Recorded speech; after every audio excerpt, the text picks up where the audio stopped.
দাদা কই রে তুই? তাড়াতাড়ি আয়, আমি আস্ত গরু নিয়ে আসছি। কি রে তুই এটা কি করলি? এত বড় গরু তুই কেমনে নিলি? আর এটা তো শুধু একটা লেস, তুই আমাকে বোকা বানালি। হ্যাঁ দাদা, আমার অনেক খিদা লাগছে, তুই এটা দিয়ে কিছু একটা বানিয়ে দে।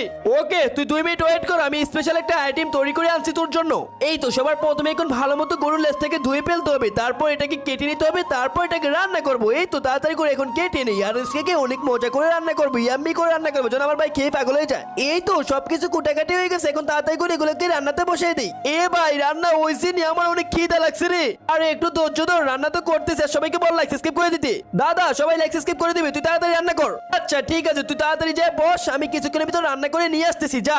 আচ্ছা দাদা তাড়াতাড়ি করো, অনেক খিদা লাগছে। এই তো রান্না হয়ে গেছে, এখন তাড়াতাড়ি এগুলোকে উঠিয়ে নি, তারপর ছোট ভাইকে নিয়ে খাবো। তার আগে তুমিও যদি চাও তোমার মা তোমার সাথে সারা জীবন থাকুক, তাহলে ভিডিওতে লাইক করে চ্যানেলটি সাবস্ক্রাইব করে দিবে। তারাই শুধু লাইক সাবস্ক্রাইব করবে যারা মাকে মন থেকে ভালোবাসে। এই ছোট দেখ, তোর জন্য খাবার নিয়ে আসছি। আরে ভাইয়া তোমাকে অনেক ধন্যবাদ।